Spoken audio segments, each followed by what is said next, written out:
Okay, Assalamualaikum warahmatullahi wabarakatuh. Okay, hari ini kita belajar matematik tingkatan 3, bab 1 indeks, 1.2 hukum indeks. Okay.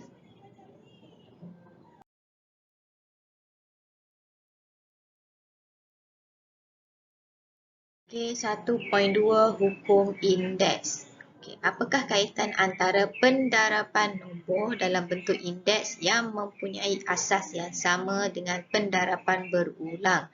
Jadi dalam hukum indeks kita belajar pendaraban nombor, yang kedua pembahagian dan yang ketiga kuasa. Nanti kita tengok satu persatu. Okay, yang ni pendaraban nombor. Okay, untuk pendaraban nombor ini adalah formulanya. A ni adalah asas, M ni adalah indeks. Okey, bila formula dia ada darab, A ni huruf yang sama kan? Bila huruf yang sama, asas dia akan jadi satu, sama, salin balik. Dan bila darab, kuasa dia ni, M dengan N ni akan tambah. Bila darab, kuasa dia kena tambah. Okey, kita tengok contoh. Okey, yang ni. 2 kuasa 3 darab dengan 2 kuasa 4. Okey, 2 ni adalah asas. Ini adalah indeks. Jadi dia adalah simbol darab. Bila darab kena tambah. Okey, bila tambah 2 ni kita salin balik sebab dia sama, asas dia sama, 2.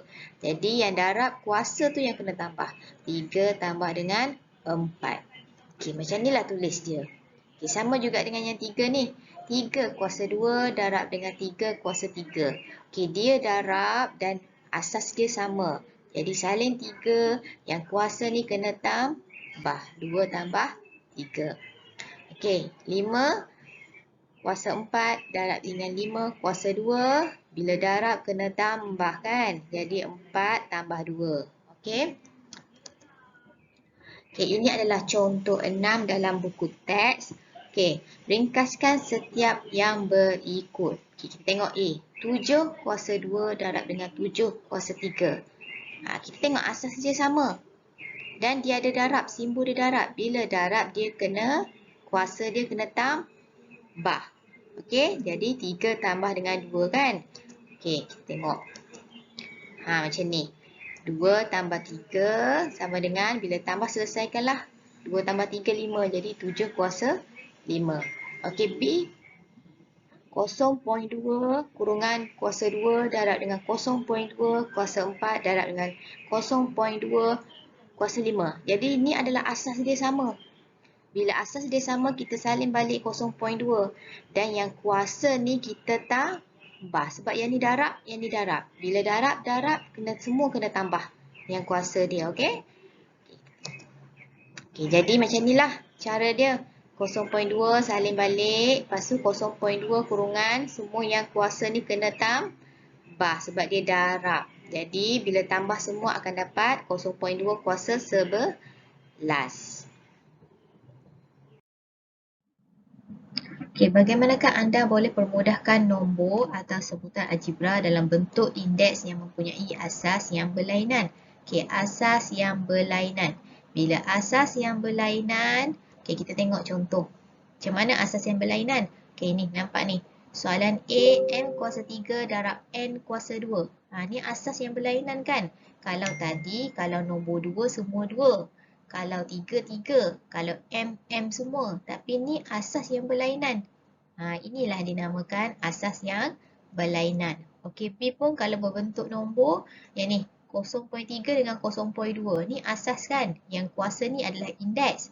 Jadi bila asas yang berlainan, yang inilah maksudnya. Yang berlainan 0.3 dengan 0.2. Okey, kita tengok jawapan dia.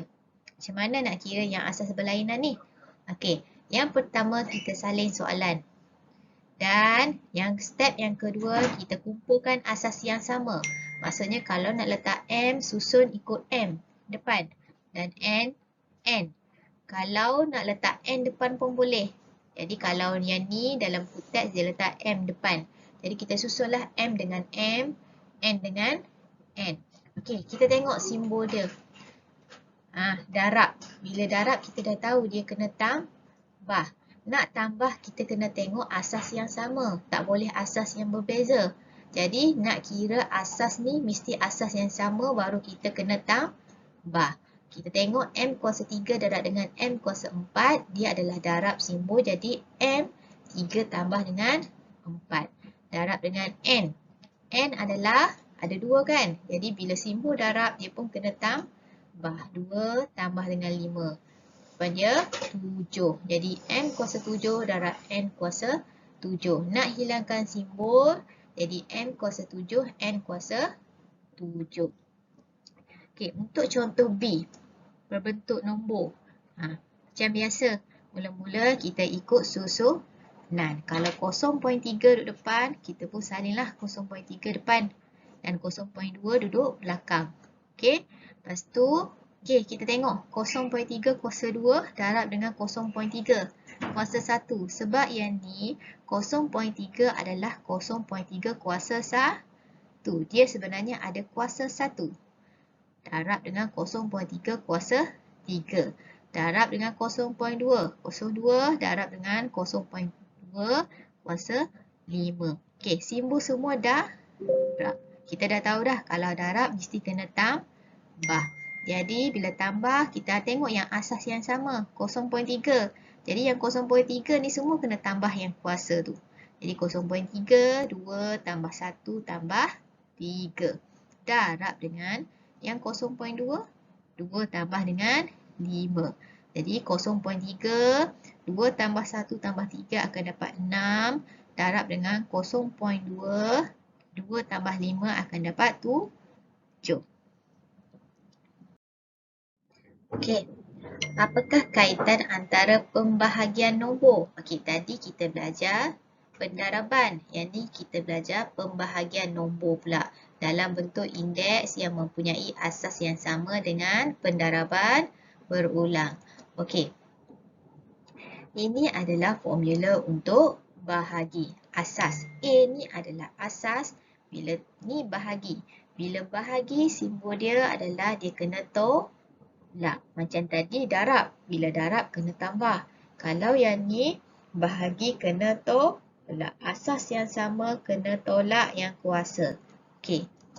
Okey, kita tengok contoh. 4 kuasa 5 bahagi 4 kuasa 2. Bila simbol bahagi, asas yang sama. Bila asas yang sama, salin asas 4. Bila bahagi, kuasa dia kena tolak. Jadi 5 tolak 2. Sama juga dengan yang 2 kuasa 6 bahagi dengan 2 kuasa 2. Jadi bila bahagi, dia kena tolak. Asas yang sama kita tulis. Dan kuasakan bila bahagi kena tolak. Jadi 6 tolak dengan 2. Okey, untuk negatif 3. Sebab apa dia kurungan? Sebab dia ada negatif. Bila negatif 3 kuasa 5 bahagi dengan negatif 3 kuasa 3. Akan dapat asas yang sama, kita salin juga. Jadi kuasa ni bila bahagi kena tolak. 5 tolak dengan 3. Okey, ini adalah contoh 8 dalam buku teks. Ringkaskan setiap yang berikut. Okey, A. 5 kuasa 4 bahagi dengan 5 kuasa 2. Okey, kita dah tahu dah ni adalah asas yang sama. Dan simbolnya adalah bahagi. Bila bahagi, kita dah tahu dah kena tolak. Jadi, 5 kuasa 4 bahagi 5 kuasa 2. Jadi, asas yang sama kita salin. 4 tolak 2. Sebab apa tolak? Sebab dia bahagi. Jadi 5 kita selesaikan. 4 tolak 2 akan dapat 2.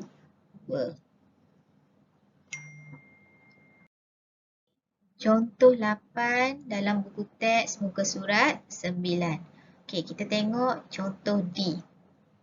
25x kuasa 2 y kuasa 3 bahagi dengan 5xy. Okey, macam mana nak kira dia? Ni. Bila soalan macam ni, kita dah tahu dah bahagi. Bila bahagi kena tolak. Jadi, asasnya adalah berlainan kan? Ada nombor. Ni adalah nombor. 25 dengan 5. Jadi, bila kita tahu adanya nombor, kita letak di hadapan. Okey. Okey, first sekali dia buat macam ni lah. Sebab dia letak kuasa. Nak sekasi senang lah. Nak nampak, nak kira kan? Jadi, dia salin balik. 25 x kuasa 2 Y kuasa 3 bahagi dengan 5, X kuasa 1, Y kuasa 1. Okey, yang nombor ni, bahagi ni letak di hadapan. Okey, kita tengok simbol dia bahagi. Jadi 25 ni mesti bahagi dengan 5.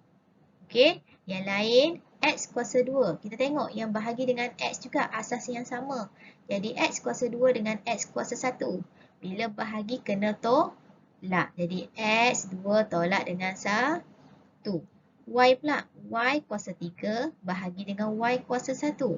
Jadi bila bahagi kena tolak juga kan. Jadi Y 3 tolak dengan 1. Ini adalah operasi untuk perkali. Selesaikanlah. 25 bahagi dengan 5 akan dapat 5. X 2 tolak 1 akan dapat 1. Y 3 tolak 1 akan dapat 2. Okey, nak memudahkannya, tak nak letak 1 ni, kita boleh juga letak 5X Y kuasa 2. Sebab kita dah tahu X ni adalah kuasa 1. Okey, untuk D. 12M kuasa 10 bahagi dengan 4M kuasa 5 bahagi dengan M kuasa 2. Okey. Mula-mula kita bahagikan yang kedua ni dulu. Jadi 12 bahagi dengan 4. Sebab M adalah 1. Jadi tak perlu bahagilah kan. Jadi M, kita selesaikanlah. Masuk kurungan kan, nak senang. M kuasa 10 bahagi dengan M kuasa 5 bahagi dengan M. Bila kita selesai macam ni, okey, 12 bagi 4 akan dapat 3. Okey, M dengan M. Kita selesaikan dua ni dulu. M, bila bahagi, kena tolak. 10 tolak 5 bahagi dengan M kuasa 2. Jadi, kita dah dapat dah 3M kuasa 5 tolak dengan 2 akan dapat 3M. 5 tolak 2 akan dapat kuasa 3. Okey, untuk F, dia ada nombor. Yang ketiga ni kan, yang ni 1. Senanglah nak kira satu-satu macam ni. Kalau bila ada nombor macam ni, okey, macam ni. First kali, okey, kita dah dapat dah negatif 16P kuasa 8 bahagi dengan 2P. Kita selesaikan yang 2 ni dulu. Macam cikgu cakap tadi, kita selesaikan yang 2 ni dulu. Kita selesaikan yang ni 2 dulu. Jadi negatif 16 bahagi dengan 2. Jadi yang ni kita selesaikan. Bahagi 8 tolak dengan 5. Ni. P 8 bahagi dengan P 5. Jadi 8 tolak 5. Jadi negatif 16 bahagi dengan 2. Akan dapat negatif 8. Yang hujung ni kita salin dahulu. Jangan tinggal pula. Dia kena salin. Lepas tu selesai yang ni. Barulah kita selesaikan yang hujung. Jadi negatif 8P kuasa 3 bahagi dengan 4P kuasa 2. Okey. Negatif 8 bahagi dengan 4. Ni. Jadi yang P ni, P asas yang sama. Bila bahagi kena tolak kan. Jadi yang ni dia salin dulu. Okey, kalau ni P 3 tolak dengan 2. Akan dapat negatif 2P kuasa 1. Okey, boleh juga kita tulis negatif 2P. Sebab nilai P adalah kuasa 1. Dia letak P sahaja.